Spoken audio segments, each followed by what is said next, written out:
여러분, 지난 한 주간 우리는 고난 주간을 보냈습니다. 고난 주간 어떻게 보내셨나요? 저는 교회에서 가스펠 프로젝트를 성도님들과 함께 했습니다. 이 고난 주간을 나름 절제하고 자제하며 거룩과 성결을 힘써 보내려고 하는 것은 예수님께서 우리를 위해 고난 받으셨기 때문입니다. 그러므로 기독교에서는 다른 어떤 날보다도 고난 주간은 더욱 거룩과 성결을 힘써 지켜야 합니다.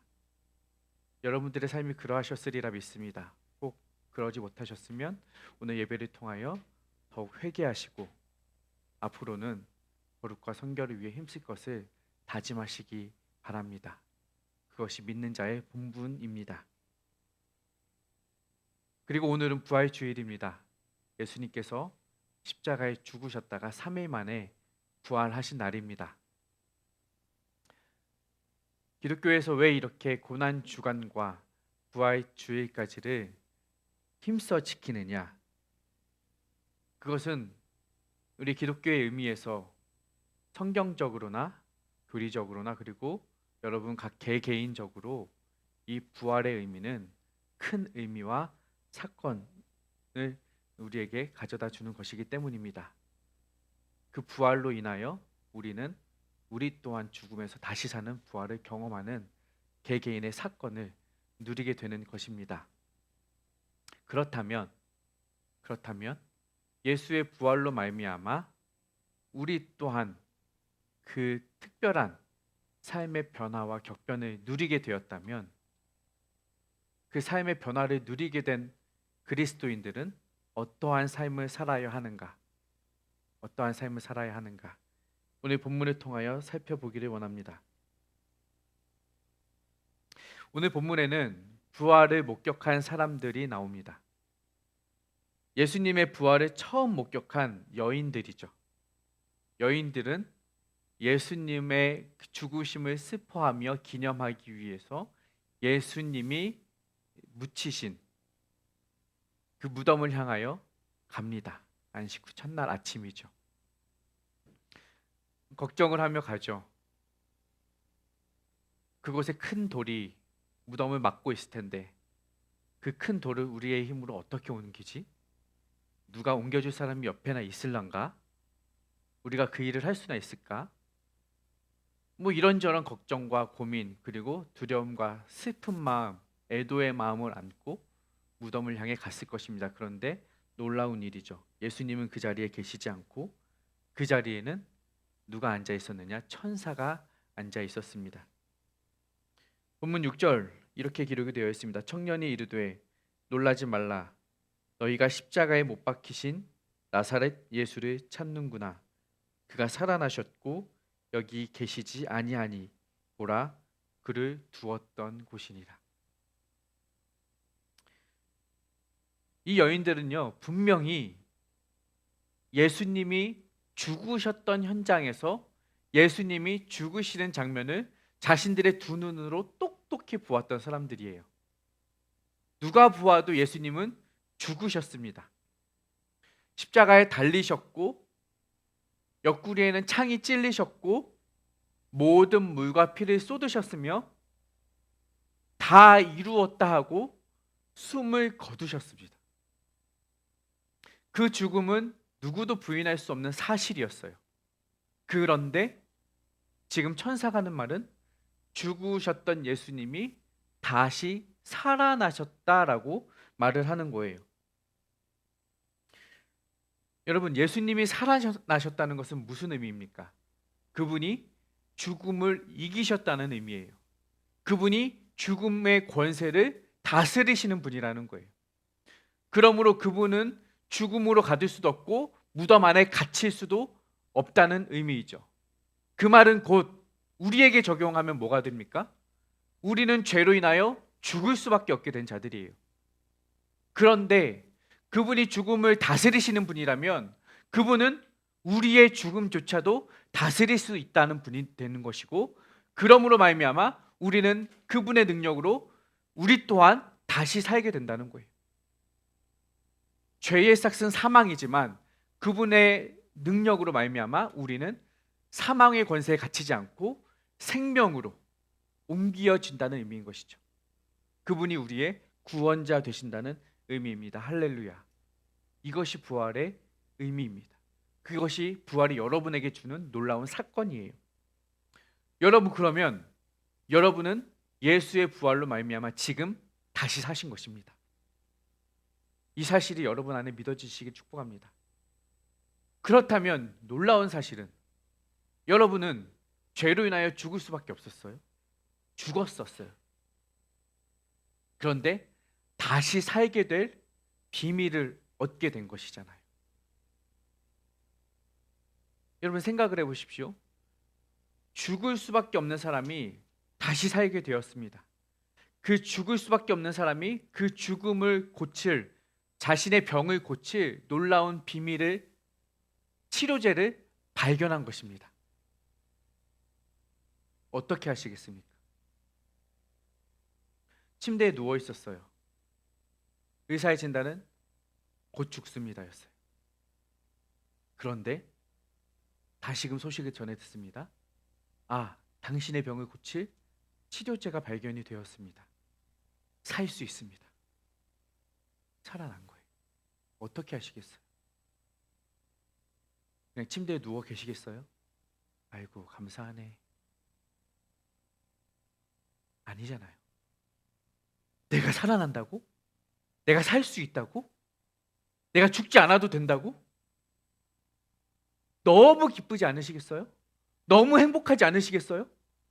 이 소식을 누구에게라도 빨리 가서 전해야 하지 않을까요? 엄마, 나 안 죽은데. 얘들아, 아빠 안 죽어. 여러분, 저 안 죽어요. 안타깝지만 내일 다시 출근할게요. 뭐 이거 되는 거 아니겠어요? 너무 기쁜 거잖아요. 그 정도가 아니에요.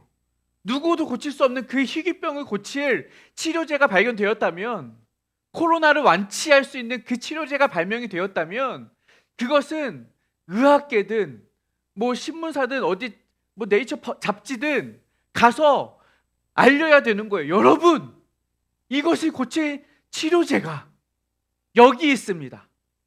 알려야 되는 거예요. 나만 사는 게 아니라 같은 문제로, 같은 병으로 고민하고 슬퍼하고 눌려있는 자들에게 이 기쁜 소식을 전해야 하는 거예요. 부활이 바로 그 치료제라는 거예요.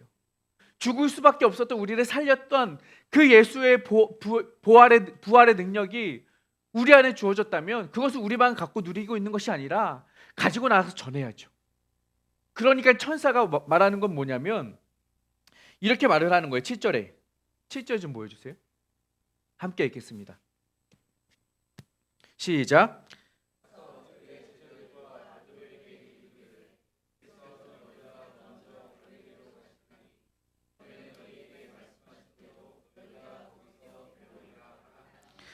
가라는 거예요. 제자들과 베드로에게 전하라는 거예요. 예수께서 너희에게 보여주실 것이다. 나타나실 것이다. 만나주실 것이다. 다시 사셨다라는 것을 가서 전하라는 거죠. 이것이 여인들에게 전해진 천사의 명령이었습니다.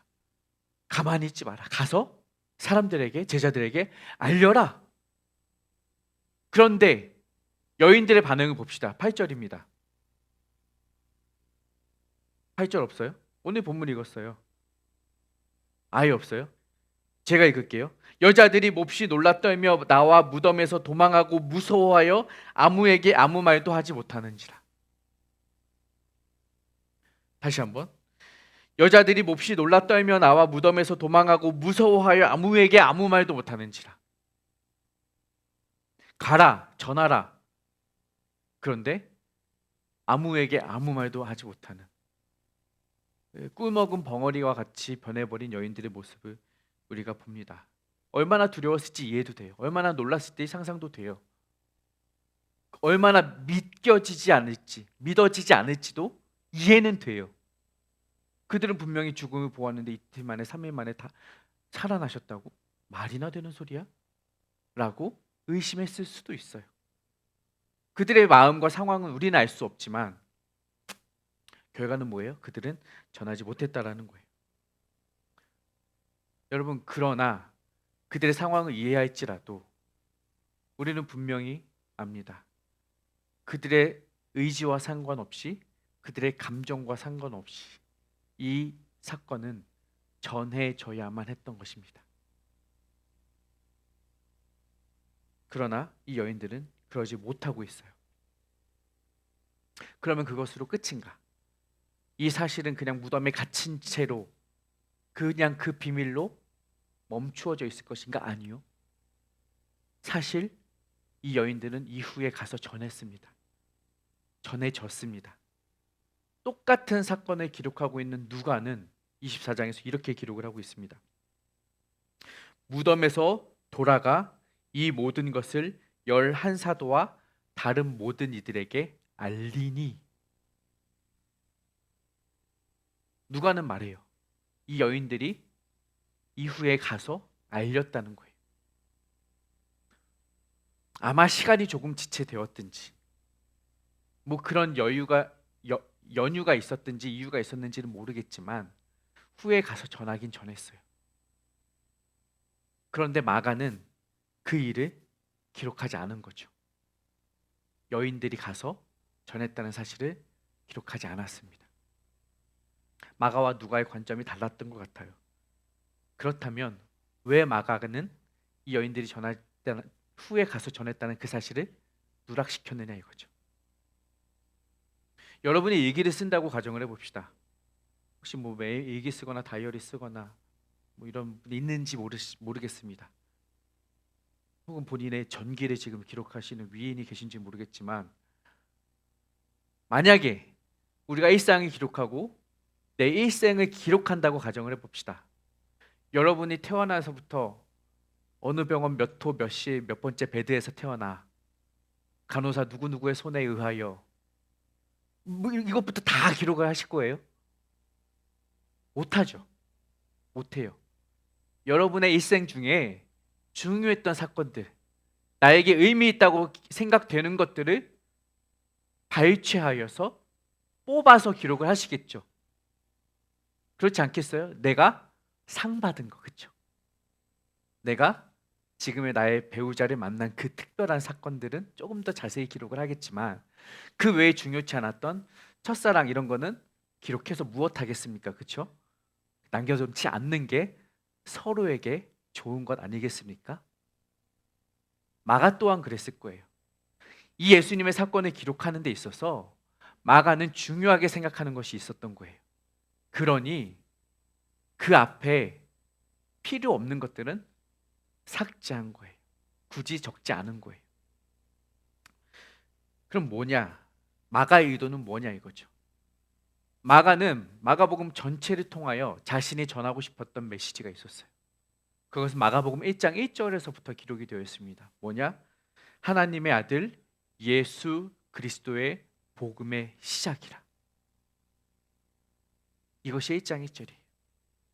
하나님의 아들 예수 그리스도의 무엇의 시작이라? 복음의 시작이라. 이 복음이라는 키워드를 기억하세요. 예수 그리스도의 복음이 시작되었다는 거예요. 그리고 그 복음을 전할 전달자로 마가는 1장에서 누구를 등장시키느냐? 그 예언을 준비하고 예비하는 한 사람 세례 요한을 등장시켜요. 그리고 그 복음을 전하게 하죠. 그는 광야에서 회개의 복음을 전하는 자였습니다. 그리고 세례 요한이 전하였을 뿐만 아니라 마가복음 1장 14절에 보면 이렇게 기록이 되어 있어요. 예수께서 갈릴리에 오셔서 하나님의 복음을 전파하며. 이것은 마가가 강조했던 복음이고 세례 요한이 전하였던 복음이며 그 복음은 예수님께서도 동일하게 전하셨다는 거예요. 계속해서 마가는 13장에서 말합니다. 또 복음이 먼저 만국에 전파되어야 하리니.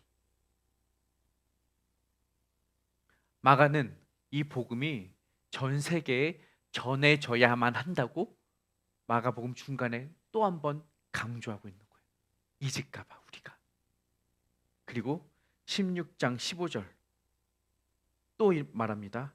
또 이르시되 너희는 온 천하에 다니며 만민에게 뭐라고요? 복음을 전파하라. 마가에게 있어서 핵심이 무엇인지를 보시겠죠. 마가에게 있어서 중요한 것은 복음 그 자체였습니다. 세례 요한으로부터 시작된 복음 전파의 역사는 많은 사람들을 거쳐서 예수 믿는 사람들에게 주어진 공통 사명이 된 거예요. 너희들은 가서 복음을 전파하라. 무슨 말이냐? 마가가 이 책에서 가장 강조하고 싶었던 한 가지 메시지가 있다면 복음이다. 복음이 전해져야 한다. 그러므로 마가에게 있어서는 이 복음이 전해지는 것 자체가 중요한 것이에요. 이 복음을 누가 전하는지, 어떻게 전하는지, 어디에서 전하는지는 중요한 것이 아니에요. 더 중요한 것은 복음이 전해져야 한다는 것, 이것이었죠. 그러니 누가 전하는 것이 아니라 누구라도 전하는 것이다. 이게 마가의 요점이고 가르침이에요. 오늘 본문의 뒤에 그 중간에 보면 엠마오로 가는 두 제자의 이야기도 기록이 되어 있습니다. 12절과 13절인데요. 함께 좀 읽어보겠습니다. 시작.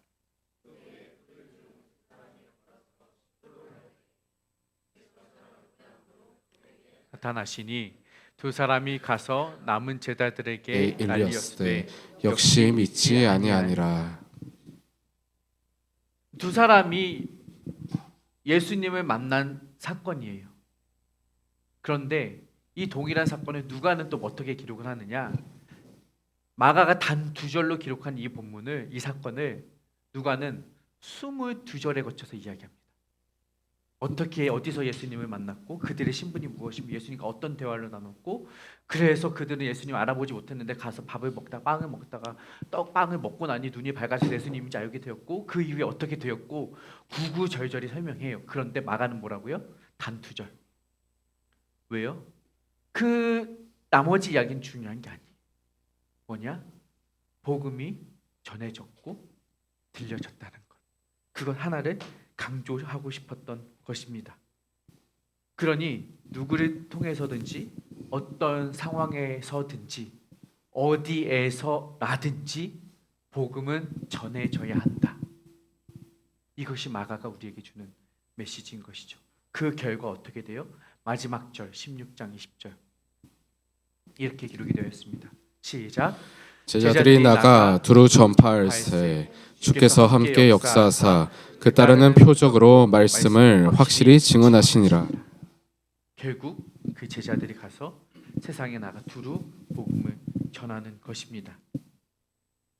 그렇게 누군가는 복음을 들었고 누군가는 부활의 소식을 전하였고 그렇게 세상으로 그 복음이 전파되기 시작했다는 것입니다.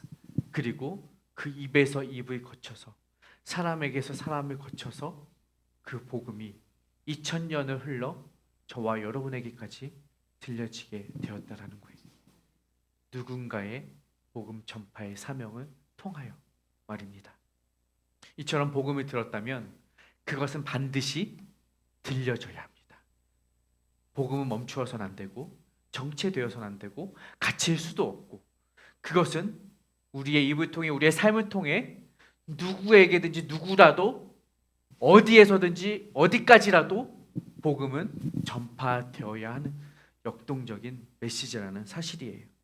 그것이 바로 우리의 삶의 핵심이 되어야 합니다. 여러분의 삶을 쪼려서 여러분의 일상을 기록한 한마디가 된다면 우리의 삶은 복음이란 한 단어로 요약될 수 있어야 한다는 거예요. 그것이 저와 여러분의 사명이라는 거예요. 그것이 바로 마가가 담아내고자 했던 단 한 가지였으며 예수께서 우리에게 지키라고 마지막까지 명령한 단 하나의 메시지, 지상 대명령이라는 것입니다. 복음 전파.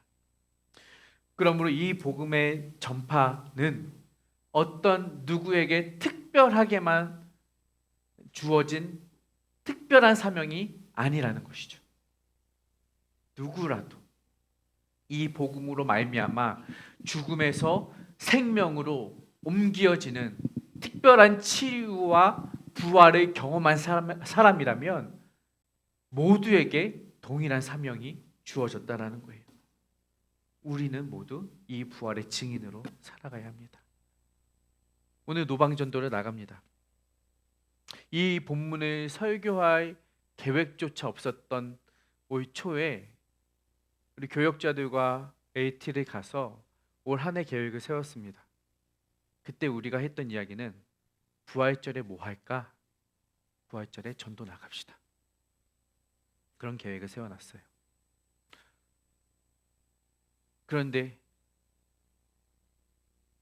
매일 성경 본문을 보다 보니 부활절에 이 메시지를 주시는 거예요.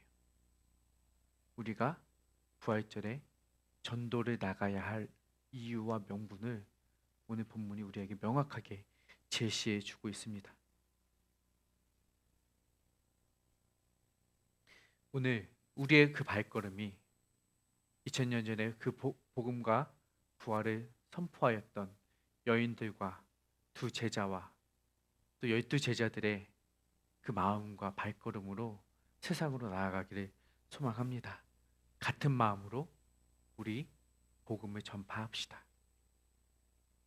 그런데 우리 안에 한 가지 걸림돌이 있죠. 두려운 마음이 있어요. 노방에 나가서 길에 나가서 만나는 사람에게 예수님 부활하셨어요? 예수님 믿으세요? 저희는 링크처치입니다. 이 한마디 하는 게 왜 이렇게 두렵고 떨리는지. 그렇죠? 그 사람들 붙잡고 도를 아십니까? 하는 것도 아닌데, 우리가 거짓말하는 것도 아니고, 물건 팔려는 것도 아니고, 보험 전하는 것도 아니고, 모델하우스 오라고 휴지도 안 넣어주는 것도 아닌데, 정말로 그들에게 중요한 죽음에서 생명으로 옮겨갈 비법 비결, 치료제를 주는 것인데, 정말 유익한 것을 가르쳐 주는 것인데도 우리 안에는 두려운 마음이 있어요. 왜 그래요? 그들의 반응이 불보듯 뻔하기 때문에 그렇죠. 와, 오늘 부활주일이에요? 와, 이거 계란이에요? 와, 진짜 감사해요. 제가 진짜 당신 같은 사람을 만나려고 오늘 다이소 왔나 봐요. 이런 사람이 있어요? 아, 진짜 갈급했어요. 복음을 듣고 싶었고 하나님 만나고 싶었는데, 와, 저에게 천사를 보내주셨네요. 이런 사람이 있을까요? 있으면 할렐루야인데, 오늘 여러분이 100분을 만난다, 200분을 만난다, 한 명 있을까 말까예요. 그것만은 제가 확신합니다. 한 명 있을까 말까. 대다수는 그냥 받고 지나갔고, 그 중에 조금 교양 있으신 분은 감사해요 뭐 이러고 지나갈 것이며, 뭐 어떤 사람은 무시하고 지나갈 수도 있어요. 그러니 우리가 이걸 하는 게 두렵죠, 불편하죠, 어렵죠. 혹은 이게 대체 무슨 의미가 있어? 라는 생각이 들기도 하죠. 회의적입니다. 노방으로 전도를 나가는 것. 효과적인가? 그렇게 효과적이지도 않은 것 같고 효율적이지도 않은 것 같고 여러 가지 별별 생각들이 들어요. 그러나 이 사실 하나는 가지고 나아갑시다. 16장 1절에 11절에 보면 이렇게 기록이 되어 있죠. 읽어볼까요? 시작. 그들은 예수께서 살아나셨다는 것과 마리아에게 보이셨다는 것을 듣고도 믿지 아니하니라. 그때도 똑같았어요. 13절에도 볼까요? 시작. 두 사람이 가서 남은 제자들에게 알리었으되 역시 믿지 아니하니라. 역시 믿지 않습니다. 14절도 볼까요? 시작. 그 후에 11 제자가 음식 먹을 때 예수께서 그들에게 나타나사 그들의 믿음 없는 것과 마음이 완악한 것을 꾸짖으시니 이는 자기가 살아난 것을 본 자들의 말을 믿지 아니함일러라. 안 믿어요. 그 사람들은 듣고 믿을 기회가 있었어요. 전해졌어요, 여러 번. 그러나 믿지 않습니다. 왜 안 믿어질까요? 왜 안 믿을까? 안 믿어지니까. 사람이 죽었다가 살아났다는 것이 안 믿어지니까요. 믿을 수가 없으니까요. 믿어서도 안 되죠. 자연에 거스르는 일이잖아요. 그렇죠? 어떻게 사람이 죽었는데 살아나? 그러면서 사람들은 예수님이 살아나셨다는 사실을 거짓이라 단정합니다. 오늘날 믿지 않는 사람들은 대부분 그것이죠. 말이 안 된다고 생각을 하죠. 성경의 수많은 사건들은 말도 안 되는 사건이에요. 예수님이 태어나시고 죽으시고 사신 모든 사건이 말도 안 되는 사건이에요. 믿어지지가 않아요. 믿을 수가 없어요. 그러니 그들은 안 믿겠다고 작정을 하는 것이죠. 무신론자가 되겠다고 스스로를 가둡니다. 이것이 바로 리 스트로벨의 이야기입니다. 우리가 지난 고난 주간 동안에 영화를 한 편 보았습니다. 예수는 역사다. 이 이야기는 바로 리 스트로벨이라는 사람의 이야기입니다. 실화이죠. 그 사람은 무신론자였습니다. 그 역시도 믿지 아니하던 사람이었어요. 믿기를 거부하던 사람이었어요. 신은 없다라고 확신했던 사람이에요. 왜? 그는 모든 것을 사실에 기반하여 판단하고 판단하던 사람이었기 때문에 그렇습니다. 그러니 죽었던 그 사람이 다시 살아났다라는 그 사실은 사실일 수가 없다. 거짓이라고 믿었기 때문에 믿지 않습니다. 그런데 우연한 기회로 자신의 아내가 예수님을 믿고 회심하여 신앙생활을 하기 시작하였고 그것에 관하여 더욱 큰 불편함 감정을 느끼기 시작한 리 스트로벨은 이 예수라는 사람이 그 모든 성경의 역사가 거짓임을 밝혀내겠다고 작정을 하는 것이죠.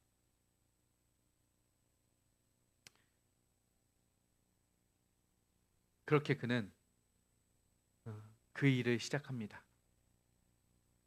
믿어지지 않는 일을 믿을 수 없다고 확인하기 위해서 그는 그 일을 시작을 하는 거예요.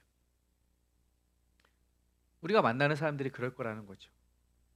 그처럼 지식으로, 지성으로, 머리로 이해되지 않는 것을 이해할 수 없다고 믿을 수 없다고 단정하는 사람들을 만나게 되는 거예요. 그런데 리 스트로벨은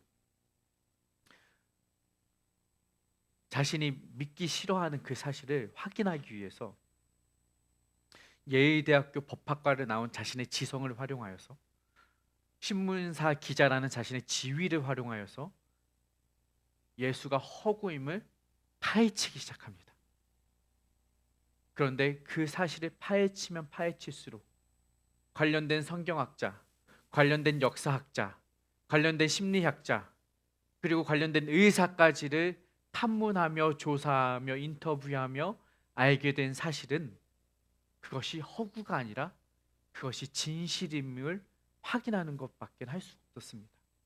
파면 팔수록 그 모든 것들은 이것이 진실로 수렴된다는 것을 확인하게 된 것이죠. 사실만을 근거로 믿었던 스트로벨은 사실을 확인한 후 예수를 믿을 수밖에 없게 되었습니다.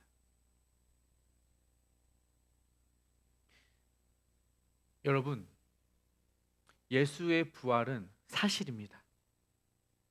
문제는 그 사실이 우리에게 믿어지지 않는다는 사실이죠. 왜 그런가? 믿음은 은혜이고 선물이기 때문에 그렇습니다. 우리가 아무리 믿으려고 노력해도 믿어야지 하면 믿어지는 게 아니에요. 믿어지도록 성령님께서 우리 마음을 움직이셔서 우리로 하여금 믿게 해주시는 은혜가 필요하다는 거예요. 그래서 그것은 선물입니다. 이 은혜가 없으면 아무리 사실이 많아도 믿을 수가 없는 거예요. 근데 이 은혜만 있으면 그 사실이 우리에게 확인되지 않아도 우리는 믿을 수가 있는 거예요. 그게 은혜죠. 결국 스트로벨은 그 은혜를 받아 믿고 회심하여 목회자가 됩니다. 지금도 그는 미국에서 복음 전하는 자로 여러 교회를 다니며 복음을 선포하고 있습니다. 우리가 오늘 노방전도를 나갑니다. 다시 한번 강조합니다. 그리고 다시 한번 강조합니다. 그때 우리의 복음을 듣고 우리의 계란과 건빵 한 봉지 가지고 마음이 혹할 사람은 별로 많지 않을 것 같습니다. 그러나 오늘 말씀 마지막 절, 그 말씀을 다시 한번 기억하기를 소원합니다. 제자들이 두루 나가 전파할세 주께서 함께 역사하사. 우리가 나가는 그 자리에 주께서 함께 역사하실 것입니다. 우리는 우리의 힘으로, 우리의 입으로, 우리의 능력으로 전하는 것이 아닙니다. 우리는 계란의 능력으로 전하는 것이 아니고 건빵 한 봉지의 권력으로 그들을 휘어잡으려는 게 아니에요. 예수의 능력으로 우리는 그들의 마음을 살 것입니다. 성령님의 능력으로 그들의 마음을 움직일 것입니다. 우리가 가는 그곳에 주께서 함께 역사하실 것이기 때문에 그렇습니다. 여러분의 삶에 그렇게 주님이 역사하셔서 주님은 믿게 되신 거예요. 그 주님의 역사하심으로 여러분은 그 은혜를 누리시게 된 거예요. 그 주님의 역사하심이 오늘 여러분이 만나는 그분들에게도 동일하게 역사하기를 소망합니다. 그리고 혹여 이 자리에 그 제자들처럼 스트로베처럼 처음 복음의 메시지를 듣고도 믿어지지 않는 그런 그들처럼 요즘 여러분들 중에도 이 사실이 믿겨지지 않는 분이 있으시다면 그것을 믿게끔 만드시는 주님의 역사심과 은혜가 여러분에게 임하시기를 소망합니다. 믿어지지 않는데도 이 자리에 앉아 있는 것만큼 고역은 없을 거라 생각이 들더라고요. 그러므로 이 자리가 매일같이 여러분에게 생수와 같은 생명의 자리가 되도록, 기쁨의 자리가 되어지도록 믿음이 여러분 마음 가운데 심겨지기를 소망합니다. 만약 그 도움이 필요하시다면 저나 믿음의 선배들이나 편집들이나 찾아가셔서 말씀하시고 도움을 요청하시며 믿음이 있어지도록 함께 서로 든든한 믿음의 고리로 서로 좀 세워갑시다. 그렇게 우리 링크 처치가 믿음의 자리에 나아가고 믿음과 그 복음을 또 세상 가운데 온누리 가운데 전파하는 복음의 공동체가 되기를 소망합니다.